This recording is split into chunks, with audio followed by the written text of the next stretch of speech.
आज उन्होंने पिछले 7-8 सालों में आज जो इतनी जो भीड़ जमा हो रही है इस सभागार में, और इसके अलावा लगभग आज tribal Indian chamber of commerce and industry लगभग 12 से 13 प्रदेशों में, और हम अभी पिछले ही महीने हमने भारत सरकार द्वारा ट्राइबल बिजनेस कॉन्क्लेव ऑर्गेनाइज हुआ था, ministry of tribal affairs, ministry of industry and commerce and industry और मिनिस्ट्री ऑफ कल्चर द्वारा दिल्ली में।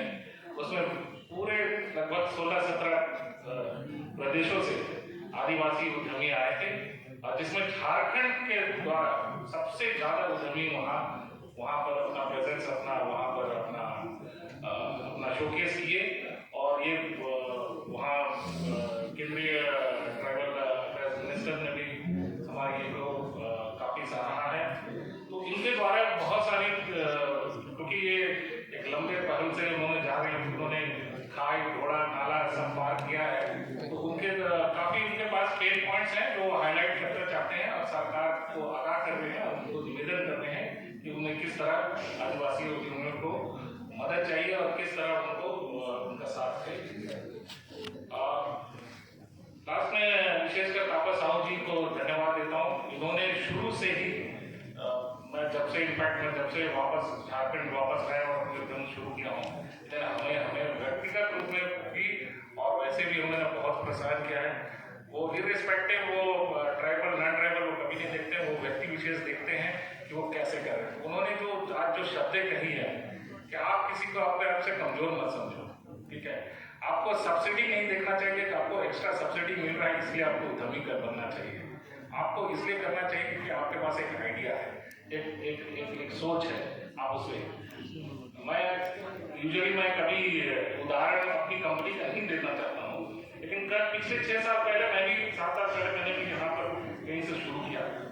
आप लोग जैसा मैं भी एक आशावादी उद्यमी था, हालांकि उससे पहले मैं 15-20 साल में कॉर्पोरेट जॉब्स कर चुका हूँ।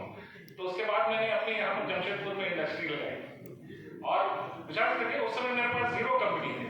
मैंने तो कंपनी स्टार्टअप, हम लोग रजिस्टर्ड है गवर्नमेंट ऑफ इंडिया से, एंड उस समय मैंने शुरू की क्योंकि एक आइडिया था, एक गैप था, रिसर्च किया हमने कि क्या करना चाहिए नहीं करना चाहिए, क्या प्रोडक्ट हम लोग कर सकते हैं नहीं कर सकते हैं, क्योंकि करने के लिए तो आपके पास बहुत कुछ है।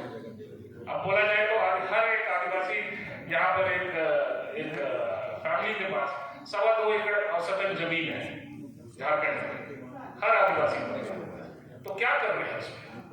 ये सवाल है कि भाई हम क्या उसमें केवल अपने व्यक्तिगत खाने पीने के लिए या केवल अपनी व्यक्तिगत जीविका के लिए ही उसके लिए हम सीमित रहें, या उससे कुछ और आगे भी करें?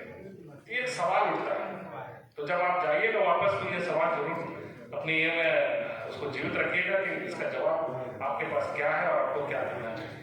तो मैंने 0 कंपनी से स्टार्ट की थी, आज हमारे पास लगभग 500-550 कंपनी के साथ आज मैं काम कर रहा हूँ। और ये मैं झारखंड में ही नहीं, पूरे ईस्टर्न रीजन में, इनफैक्ट हम लोग फॉरेन में भी, नेपाल से भी मुझे काम हो रहा है। तो कहने का